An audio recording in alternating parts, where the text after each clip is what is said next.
Au nom du Père et du Fils et du Saint-Esprit, Amen. La paix de Jésus soit dans votre maison. Salut à toutes et tous, j'espère que vous allez bien, que vous êtes dans la paix et la joie de Jésus. Alléluia.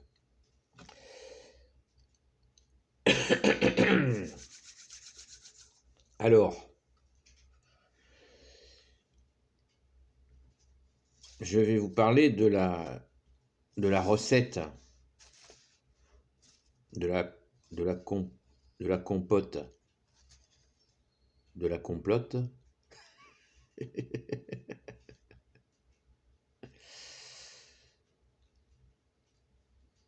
Voilà, c'est drôle, mais c'est pas drôle en fait.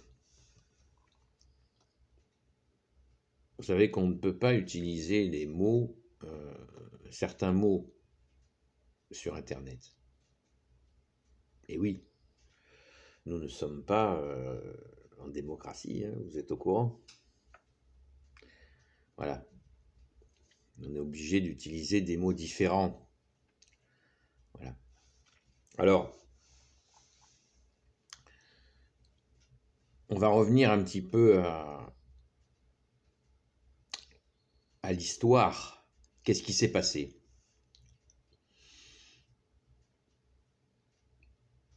Quand notre bien-aimé Jésus est venu, à l'heure de son premier avènement,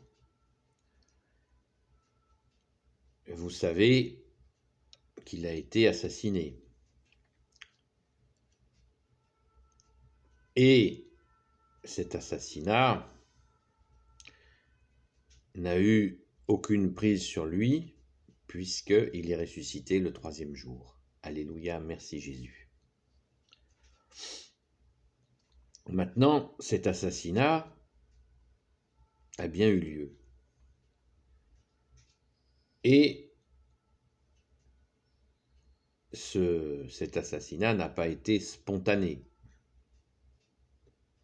Ce n'est pas un accident. Ça a été organisé. Des hommes ont décidé, les mêmes hommes qui devaient reconnaître la venue du Messie, du Sauveur, du seul Messie pour l'éternité, ces mêmes hommes qui avaient toutes les capacités, connaissant la Sainte Écriture, qui faisait référence à la venue du Messie, où de nombreux prophètes l'ont annoncé, prophète Daniel, Jérémie, et tant d'autres. Dans l'Ancien Testament, les prophètes annonçaient la venue du Sauveur. Et c'était de plus en plus précis. Donc ces responsables formaient un conseil qui s'appelait le Sanhédrin, dont la fonction principale était celle-là, de détecter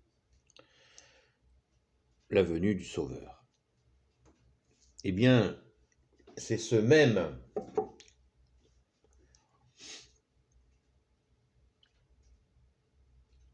et une mouche. Ce même conseil qui a décidé d'assassiner Jésus, car ils ne l'ont pas reconnu. Et justement, les Écritures de l'Ancien Testament prévoyaient aussi que le Messie allait souffrir.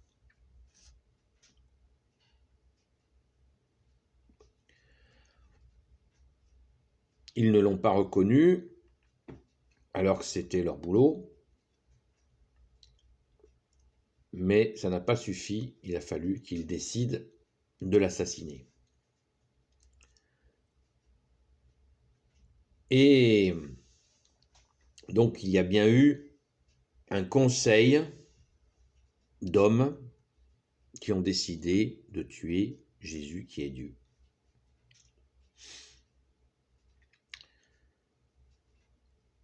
Pourquoi je vous parle de ça ce matin? Parce que depuis pas mal d'années, mais c'est quand même assez récent, on nous dit, il est régulièrement utilisé dans les merdias, ce langage qui dit que voilà, il y a des gens qui s'imaginent que des hommes et des femmes font des petites réunions secrètes, pour ne pas dire le mot, pour organiser la perte de l'humanité. Moi, je dirais des organisations d'hommes et de femmes se réunissent pour organiser la mise en esclavage de l'humanité. C'est ce qui arrive à une humanité qui refuse son sauveur unique, Jésus. Pour toujours, seul Messie. Messie voulant dire Christ. Donc nous, catholiques, et si vous n'êtes pas catholique, ben vous pouvez le comprendre aussi,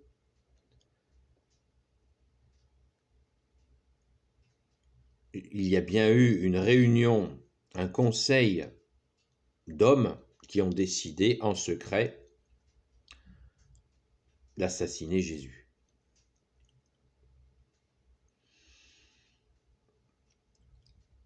Pourquoi l'ont-ils fait? Pourquoi ne l'ont-ils pas reconnu? C'est un autre débat.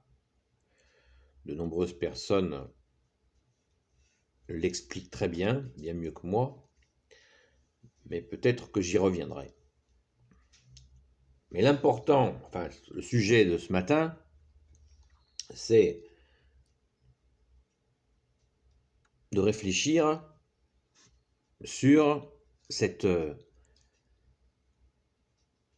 façon qu'ont certains hommes de vouloir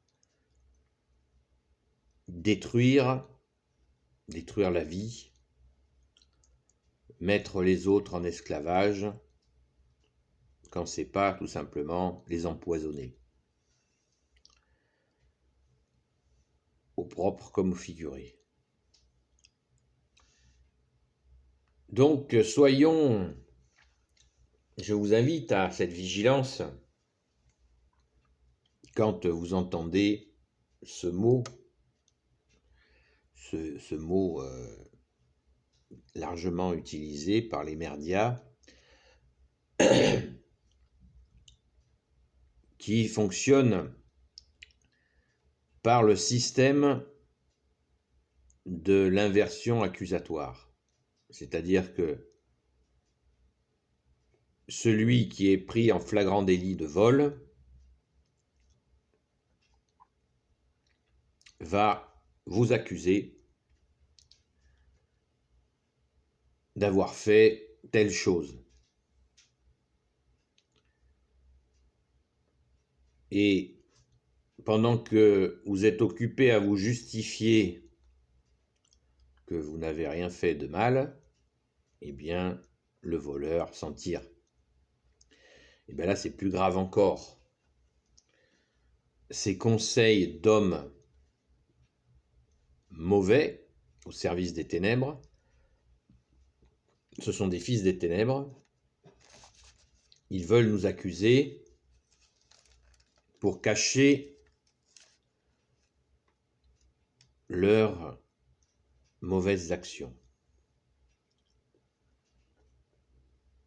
C'est la technique utilisée par les communistes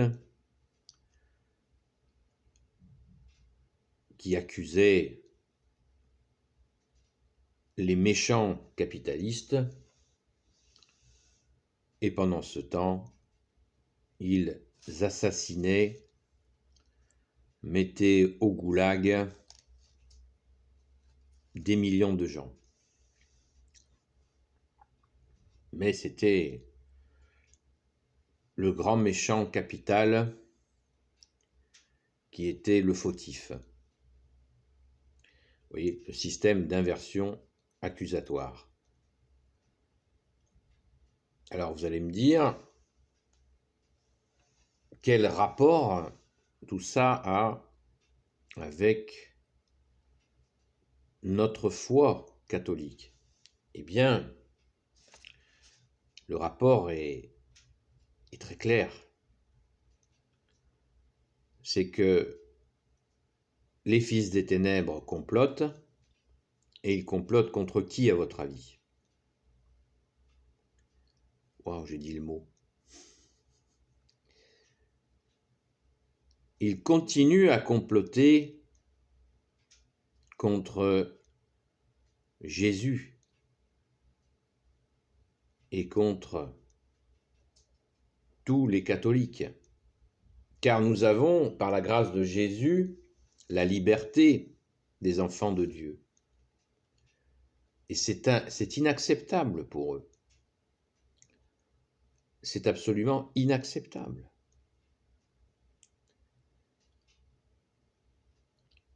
Ils voient l'humanité s'émanciper par la grâce de Jésus, qui a libéré aussi bien les femmes, les enfants, les hommes, de poids insupportables à porter par ces mêmes fils des ténèbres, qui ont tordu la première révélation, quand Dieu s'est adressé aux Hébreux. Eh bien, ces conseils de méchants ont tordu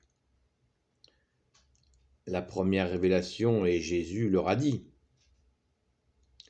Ils ont fait de la révélation du Père, ils en ont fait quelque chose qui n'avait plus rien à voir avec cette révélation. Et en assassinant Jésus, ils ont voulu faire taire cette voix qui les avait démasqués. Et ça n'a pas eu d'effet, puisque Jésus est ressuscité, et le témoignage à la vérité qu'a fait Jésus a passé les frontières et a conquis toutes les nations. Mais ces individus n'ont pas disparu. Ils ont continué à sévir, ici ou là, pendant des siècles, et ça continue aujourd'hui. Tant qu'on n'a pas compris cette action des fils des ténèbres contre nous, contre la sainte foi catholique, et les hommes et les femmes et les enfants qui la composent, eh bien, on n'a rien compris. Car l'ennemi est là. Pourquoi croyez-vous qu'il y ait un tel acharnement à vouloir détruire les familles, à faire la promotion de l'homosexualité, à faire, quand c'est pas la promotion de la pédophilie, avec la sexualisation des enfants à tout va, un esprit mauvais voulant détruire les familles ne s'y prendrait pas autrement. Eh bien, on y est. On est dedans. On va pas dans le mur, on y est. Mais par la grâce de Jésus, nous sommes plus forts. Nous voyons bien sûr les dégâts, parce que ces groupes d'influence, on va dire, ont une certaine efficacité pour ceux qui se détournent de Jésus. Et c'est le but de ces gens-là, de nous détourner de Jésus qui est Dieu, avec son Père et l'Esprit Saint. Donc le match est là, les amis. Et si vous n'êtes pas des amis, c'est pareil, le match est là. Et c'est pour ça qu'il faut prier, parce que ces forces des ténèbres, nous ne pouvons pas les vaincre avec nos petits bras musclés. La victoire, c'est Jésus. On appelle la crucifixion la victoire. Car en tuant Jésus qui est Dieu, Jésus, les bras en croix, et étant en croix, a montré au monde entier jusqu'où ils étaient capables d'aller. De tuer Dieu. Et Jésus, le troisième jour, est ressuscité pour nous dire et dire au monde entier, ça n'a pas d'effet. Donc si ça n'a pas d'effet sur Jésus qui est Dieu, ça n'aura pas d'effet non plus qui avons Jésus dans nos cœurs. C'est pour ça que Jésus nous dit, ne craignez pas ceux qui tuent le corps et qui après ne peuvent rien faire. Craignez celui qui a le pouvoir de vous jeter dans le lac de feu qui ne s'éteint jamais, dans la géhenne, en enfer. Donc ne craignons pas ces gens-là. Jésus, c'est sa parole, c'est dans l'évangile, dans les évangiles. Donc je suis désolé, c'est un petit peu brouillon, mais bon, on fait ce qu'on peut. Mais voilà, l'affaire vient de là. Et ça ne s'est jamais arrêté. Dans tous les siècles, ces groupes, le fils de ténèbres, ont continué leurs basses œuvres, ont continué leur souhait de destruction de ce qu'ils n'ont pu empêcher, la réalisation de merveilles par la grâce de Jésus qui est venu. Ils n'ont pas pu empêcher, même en tuant le Fils de Dieu, ils n'ont pas pu empêcher qu'il ressuscite, ils n'ont pas pu empêcher que le feu d'amour de Jésus et le feu d'amour de justice embrasent la terre. Et ça continue, et ça ne s'arrêtera jamais jusqu'au second avènement où là, le match sera terminé. Quand Jésus reviendra pour son second avènement, il balayera définitivement ces entreprises mauvaises. Ce sera la fin. Et enfin, tous les hommes, y compris les femmes, les enfants, seront libérés à jamais de l'influence du mal. Voilà pour faire très court, parce qu'il faudrait des heures pour expliquer tout ça, mais c'est pas évident de le synthétiser en quelques minutes. Mais nous en sommes là. Donc bien sûr qu'il y a que ça complote, la recette de la complote. Bien sûr que ça ne s'arrête pas, bien sûr que les fils des ténèbres agissent en secret, tout ça est une réalité. C'est aussi simple que ça. Et ça, nous sommes très nombreux à le savoir. Il y a des personnes un peu naïves qui croient ce que le petit écran raconte, ils écoutent la radio et ils sont leurs otages, car ils les écoutent et ils croient ce qu'ils racontent.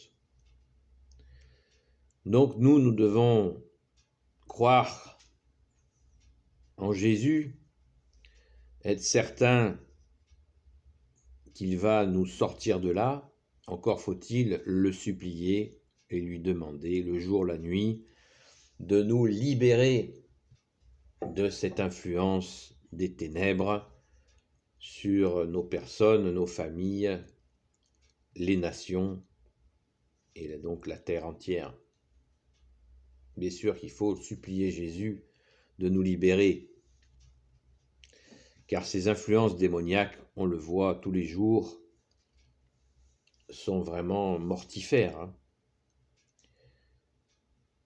Et on le voit, certains le découvrent depuis, bien sûr, la venue de ce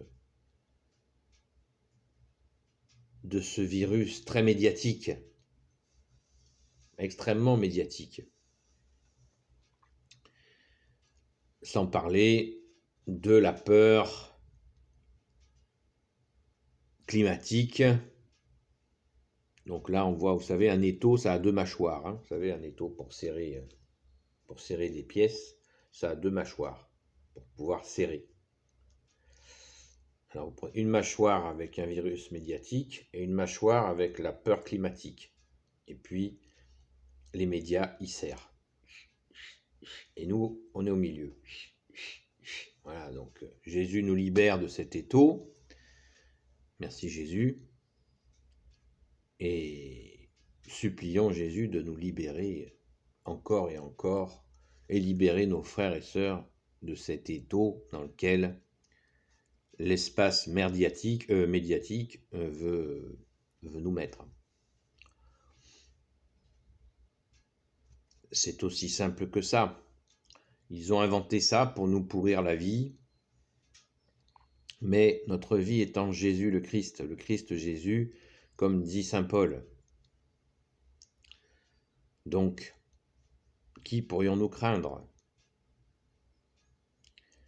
Merci Jésus, alléluia, merci très sainte Vierge Marie, merci Saint Joseph, merci à notre sainte patronne, Sainte Marie-Madeleine, merci à tous les saints et saintes amis de Jésus, merci Saint Michel Archange qui est comme Dieu, merci Saint Gabriel Archange, merci Saint Raphaël Archange et tes anges guérisseurs, merci à vous tous les anges qui servez Jésus, merci à toute la cour céleste, gloire au Père, au Fils Jésus et au Saint-Esprit, Amen. Sois béni Jésus, car pendant tous les siècles, tu as continué à faire des merveilles. Quelle que soit la pression du mal et de ses employés, des employés de Satan, les fils des ténèbres, tu as continué à faire des merveilles. Et tu continues aujourd'hui à faire des merveilles. Donc soyons dans ta paix, Jésus, dans ta joie, car tu continues à faire des merveilles. Quoi qu'il arrive, tu fais des merveilles, ô Jésus. Merci, bien-aimé Jésus. Alléluia. Béni soit le Père, le Fils et le Saint-Esprit, maintenant et toujours et pour l'éternité. Amen. Ô Jésus, toi qui peux tout et qui portes tout, toi le Sauveur, toi l'Emmanuel, je te confie toutes celles et ceux qui regarderont cette vidéo, ainsi que leurs proches, selon ta sainte volonté. Sainte Marie, Reine des cieux, toi l'Immaculée Conception, toi qui écrases le serpent, toi qui as la lune sous tes pas. Saint Joseph, toi le juste et le saint, toi le sage, toi la terreur des démons, toi le saint gardien de la Sainte Église catholique, apostolique, qui veut dire l'Église des apôtres. Sainte Marie-Madeleine, notre chère sainte patronne, et vous tous les saints et saintes amis de Jésus, Saint Michel Archange, qui est comme Dieu, Saint Gabriel Archange, Saint Raphaël Archange et tes anges guérisseurs, et vous tous les anges qui servez Jésus. Je vous confie toutes celles et ceux qui regarderont cette vidéo, ainsi que leurs proches, selon ta sainte volonté, Jésus. Merci, bien-aimé Jésus. Voyez, les amis, si vous n'êtes pas des amis, c'est pas grave. Réalisons chaque jour la grâce que nous avons d'avoir retrouvé Jésus dans notre cœur, d'avoir reçu le saint baptême catholique, car vous savez que dans l'Apocalypse, il est question du livre de vie. Et dans ce livre de vie, quand nous sommes baptisés catholiques, eh bien nous sommes mentionnés. Donc honorons cette grâce que nous avons, que nos noms soient écrits sur le livre de vie. Ainsi, et par nos actes, notre foi, nos prières, nous y restons. Donc, comme l'a dit Jésus, seuls ceux qui seront constants, seuls ceux qui persévéreront seront sauvés. Donc faisons tout pour rester sur ce livre de vie, car l'ennemi des âmes essaye tout le temps de nous en retirer. Donc, merci Jésus de nous aider à rester, à faire en sorte que notre nom reste dans le livre de vie, qui est aussi ton cœur, ton sacré cœur Jésus. Alléluia. La paix de Jésus soit dans votre maison. À bientôt les amis.